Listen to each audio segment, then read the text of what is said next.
করে দিলে আমার স্ত্রীর 3টা বছর আপনি নষ্ট করিয়েছেন, আমার 2টা মেয়ে, ছোটটা আমার এখনো পর্যন্ত চেনে না। কি দুঃখ আমার মনে। ও মনে করে যে এরকম বহু হুজুরে 3 বছরে আমার বাড়িতে এসেছে দেখা করার জন্য, এইটা ওই রকমই একটা হুজুর। জেলখানা থেকে বেরিয়ে যেদিন বাড়িতে এসেছি, আমার বলছে হুজুর আপনি আমাদের বাড়িতে আসেন, চলো। এখন আমাকে ডাকে না, কাছেও আসে না। আমার সাথে যা যা করেছেন আমি চাই প্রতিটি জালেমের সাথে যেন আল্লাহ এইরকম এই দেশে করে।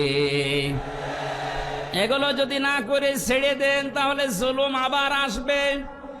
আর এগুলোর বিচার যদি হয়, জালেমদের এই দৌরাত্ম থেমে যাবে।